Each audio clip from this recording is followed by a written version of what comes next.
శ్రీమాత్రే నమ. జయ గురు దత్తాత్రేయ నమ. ఈ వీడియోలో మనం సింహరాశి వారికి మే 18 నుంచి 24 మధ్యలో జరగబోయే వార ఫలాలు పరిశీలిద్దాం. మరి సింహరాశి వారికి ఏకాదశ స్థానంలో గురుగ్రహ ప్రవేశంతో చేపట్టిన ప్రతి కార్యక్రమం సంపూర్ణంగా విజయవంతం అయ్యే అవకాశం ఉన్నది. అయితే మీ యొక్క ప్రయత్నానికి మీ చుట్టూ ఉన్నవాళ్ళు, మీకు కావలసిన వాళ్ళే ఏదో విధంగా ఇబ్బంది పెట్టి ఆ ప్రయత్నం జరగకుండా పరోక్షంగా అడ్డుకునే అవకాశం ఉంటుంది. కాబట్టి ముందుగా మీరు ఎవరైతే మీ కోటరీలో ఇటువంటి వ్యక్తులు ఉన్నారో వారిని కనిపెట్టి వారి యొక్క అడ్డు తొలగించుకొని మీ ప్రయత్నం చేస్తే అది 100% మీరు అనుకున్నది అనుకున్న విధంగా అనుకున్న టైంకి జరిగే అవకాశం ఉన్నది. లేని పక్షంలో ఏదో ఒక ఇబ్బంది రిపీటెడ్గా రావడం జరుగుతూ ఉంటుంది. ఇది ముఖ్యంగా మీరు గమనించవలసిన విషయం. అయితే మీ యొక్క పూర్వపుణ్యం వల్ల, మీ సంతానం యొక్క అదృష్టం వల్ల కంప్లీట్గా మీకు ఈ వారం అంతా అంటే రాబోయే రోజులు కూడా ఉంటుంది. ఇది సక్సెస్ఫుల్గా ఈ వారం మీకు గడిచే అవకాశం ఉన్నది. అలాగే చాలా కాలంగా దీర్ఘకాలంగా ఆగిపోయినటువంటి ప్రయత్నాలు, ధనం ఈ సమయంలో మీకు వచ్చే అవకాశం ఉంటుంది. అయితే ఇది చాలా రహస్యంగా ప్రయత్నం చేయవలసి ఉంటుంది. ఇక కుజుడు మీకు వ్యయ స్థానంలో ఉండడం వల్ల భూములు, స్థిరాస్తులు కొనుక్కునే మీ ప్రయత్నం చాలా వరకు నెరవేరుతుంది. పూర్తిగా కొనకపోయినా ముందుగా ఒక అగ్రిమెంట్ తీసుకొని కొంత అడ్వాన్స్ చెల్లించే సూచనలు కూడా ఉన్నాయి. అలాగే విదేశ ప్రయత్నాలు, మీ సంతానాన్ని విదేశం పంపే ప్రయత్నం కానీ, లేదంటే మీరు ఒక చోట నుంచి వేరే చోటకి మీ యొక్క కొత్త కార్యాలయం కానీ కొత్త వ్యాపారం కానీ ప్రారంభించాలనుకుంటే ఈ సమయంలో 100% ఇన్వెస్ట్ చేయొచ్చు. లేదంటే ఫ్యూచర్లో మీ యొక్క ముందు అవసరాలకు పనికొస్తుందని ఏదైనా ఒక స్థలాన్ని అక్వైర్ చేయడం జరిగే అవకాశం ఉంది. అయితే ఈ సమయంలో తప్పనిసరిగా మీరు మీ యొక్క బంధువులకి ఆర్థిక పరంగా సహాయం చేయవలసి ఉంటుంది. ఇది కంప్లీట్గా చాలా వరకు తిరిగి రాని అమౌంటే అనుకోండి. మీరు ఈ సమయంలో ఇప్పుడు ఎవరికి ఎంత ఇచ్చినా దాని మీద ఆశ వదులుకోవడం మంచిది.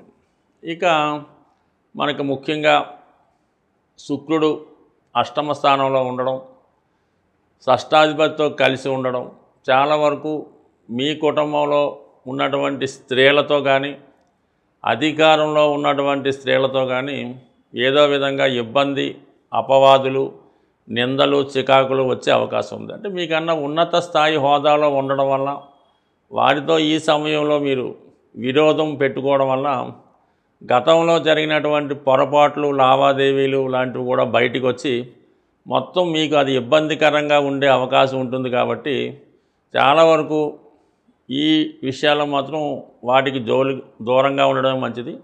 వారు ఒక విధంగా మిమ్మల్ని కవ్వించినా, ఏదో విధంగా అపవాదు వేసినా సాధ్యమైనంత వరకు సర్దుకుని పోవాలి తప్ప ఏమాత్రం తిరుగుబాటు చేసినా చాలా వరకు మీకే ఇబ్బంది కలిగే అవకాశం ఉన్నది. ముఖ్యంగా ఈ రాశిలో ఉన్నటువంటి స్త్రీలకి చాలా వరకు నూతన ఉద్యోగ ప్రయత్నాలు ఫలించే అవకాశం ఉంది. అలాగే ఉద్యోగం మారడానికి కూడా సడన్గా మీరు అనుకోకుండా మరి కొత్త ఉద్యోగం రావడం వల్ల అయితేనే వేరే ఉద్యోగంలోకి మారడానికి కూడా ఈ గ్రాహ్యత అటు స్త్రీలకి, అబ్బాయిలకు కూడా అవకాశం ఉంది. బట్ స్త్రీలకు ఎక్కువ అవకాశం ఉన్నది. మరి ముఖ్యంగా ఈ రాశిలో ఉన్నటువంటి సినిమా పరిశ్రమలో ఉన్న వాళ్ళకి కంపల్సరీగా కొత్త అవకాశాలు రావడం జరుగుతూ ఉంటుంది. మీ యొక్క ప్రతిభను గుర్తించి వేరే వాళ్ళు మీ ప్రాజెక్టుని తీసుకొని దాన్ని మీకు వాళ్ళు సరైనటువంటి ధనమో గుర్తింపు ఇవ్వడం జరుగుతూ ఉంటుంది. సో ఏదైనా మీ యొక్క కష్టానికి తగినటువంటి ఫలితం ఈ సమయంలో రావడం జరుగుతుంది. ఒక విధంగా ఈ పెద్దవాళ్ళు మీ యొక్క స్థాయిని, మీ యొక్క టాలెంట్ని ఉపయోగించుకొని వారు కూడా పైకి వచ్చే సూచనలు ఉన్నాయి. కొంతకాలం పాటు మీరు అజ్ఞాతంగా ఉంటూ వారికి సహకరించవలసి ఉంటుంది. ఇది ఒక విధంగా మీకు ఇది చాలా వరకు మంచిది. ఎందుకంటే ఇప్పుడు మీరు ఏదైనా నిర్మాతగా ధనం పెట్టి సినిమా తీయడం కన్నా మీ దగ్గర ఉన్నటువంటి ప్రాజెక్టు వేరే వారికి ఇచ్చి వారి ద్వారా సక్సెస్ పొంది మీ డబ్బులు మీరు తీసుకుంటే మంచిది. ఎటువంటి కొత్త ప్రయత్నాలు చేసినా అది చాలా వరకు ఇబ్బంది పడడం కానీ మధ్యలో ఆగిపోవడం కానీ జరిగే అవకాశం ఉన్నది. కాబట్టి ఏదైనా చాలా వరకు ఆర్థిక సంబంధించిన విషయాల్లో అంటే ఇంచుమించుగా భూమి స్థిరాస్తి పర్వాలేదు కానీ ఇటువంటి స్పెక్యులేషను సినిమా మీడియా లాంటి విషయాల్లో చాలా వరకు జాగ్రత్తగా ఉండడం మంచిది. ఈ వారం గ్రహాల యొక్క అనుకూలత లేని వాళ్ళు, ముఖ్యంగా ఉద్యోగ సంబంధించిన విషయాలు, వివాహానికి సంబంధించినవి, అలాగే రుణ సమస్యలు ఉన్నవాళ్ళు ఈ నెల అంటే మనకి ఈ వారమే వస్తుంది 22వ తారీఖున హనుమత్ జయంతి.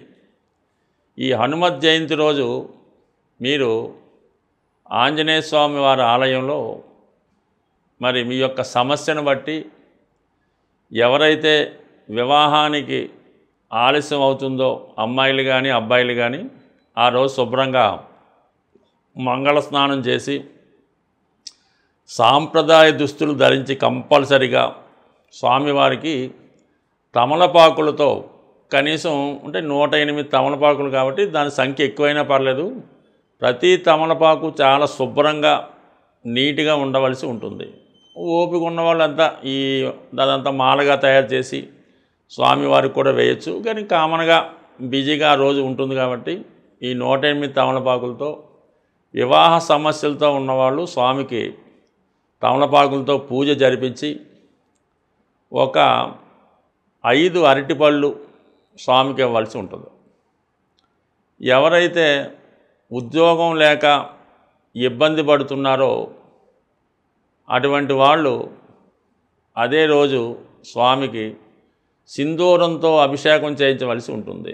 లేదంటే మరి సింధూరం చక్కగా ఒక 100 గ్రాముల సింధూరం డబ్బా ఇచ్చి ఒక 8 కొబ్బరికాయలు, మంచి కొబ్బరికాయలు 8 చాలా నీట్గా పర్ఫెక్ట్గా ఉన్న కొబ్బరికాయలు స్వామివారికి సమర్పించి ఆ 8 కొబ్బరికాయలు స్వామికి అర్పించడం వల్ల కంపల్సరిగా ఉద్యోగానికి ఉన్నటువంటి సమస్యలు పరిష్కారం అవుతాయి. అలాగే మీరు ఇచ్చిన డబ్బులు తిరిగి రావడం లేదు, అలాగే భార్యాభర్తల మధ్య గొడవలు చికాకులు, ఇతరులు ఏదో ఇబ్బంది పెడుతున్నారు, అన్నదమ్ముల సమస్యలు అనుకుంటే స్వామివారికి అదే రోజు వడమాల సమర్పించడం వల్ల కామన్గా మీకు రావలసినటువంటి ధనం తిరిగి రావడం జరుగుతూ ఉంటుంది. ఇక ఫైనల్గా చాలా ఇబ్బందికరంగా ఉన్నది అంటే జీవితంలో రోజు గడవడానికే కష్టంగా ఉన్నది అనుకున్న వాళ్ళు మీకు తోచిన విధంగా పులిహార తయారు చేయించి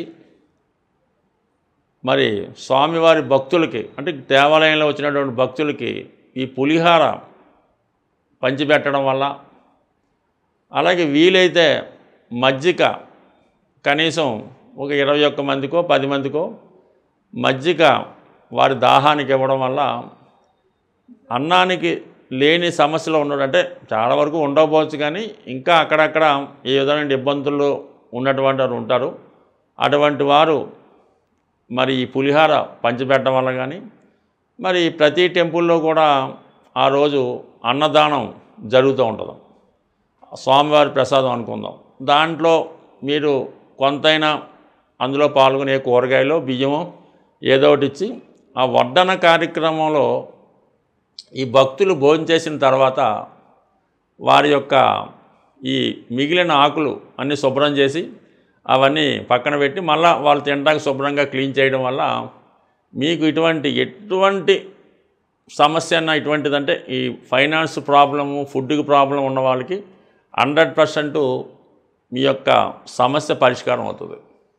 ఇంకా చాలా బెటర్ రెమెడీ చెప్తాను. నిరుద్యోగులకి ఎవరికైతే ఎక్కడికి వెళ్ళినా పని దొరకడం లేదు, ఎక్కడ పనికి చేరినా 2-3 రోజుల్లో ఉద్యోగం తీసేస్తున్నారు అనుకున్న వాళ్ళు ఏ టెంపుల్ అన్నా పర్వాలేదు, ఆంజనేయ స్వామి టెంపుల్ అన్నా పర్లేదు, లేదంటే బాబావారి టెంపుల్ అన్నా పర్లేదు, ఈ భక్తులు విడిచిపెట్టినటువంటి చెప్పులు చక్కగా అక్కడ స్టాండ్లు అయి ఉంటాయి కాబట్టి అక్కడ సరిదిద్ది చక్కగా పెట్టి మళ్ళీ వచ్చినప్పుడు ఎవరి చెప్పులు వాళ్ళకి రిటర్న్ చేయడం వల్ల మీకు నిరుద్యోగ సమస్య ఏదన్నా ఉంటే అంటే ఇందులో సిగ్గుపడకుండా చేయవలసి ఉంటుంది, కానీ తప్పు అయితే లేదు.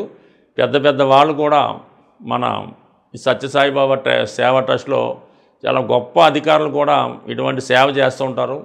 ఇటువంటి సేవ చేయడం వల్ల మీకు ఎంత గొప్ప సమస్య అన్నా తీరుతుంది. అలాగే మీకు ఆ అనారోగ్యపరంగా ఎటువంటి ఇబ్బంది ఉన్నా తొలగిపోతుంది. దీనికన్నా చాలా చాలా చాలా గొప్ప రెమెడీ. ఆ రెమెడీ చేసి వందల కోట్లకు అధిపతులుగా ఉన్నవాళ్ళు ఈ రోజుల్లో ఉన్నారు. అది మీరు ప్రత్యక్షంగా అటువంటి సమస్యతో ఉన్నవారు మమ్మల్ని కలుసుకున్నా ఫోన్ చేసినా చెప్పడం జరుగుతుంది. అది పబ్లిక్లో చెప్పడం అంత భావ్యం కాదు. స్వస్తి.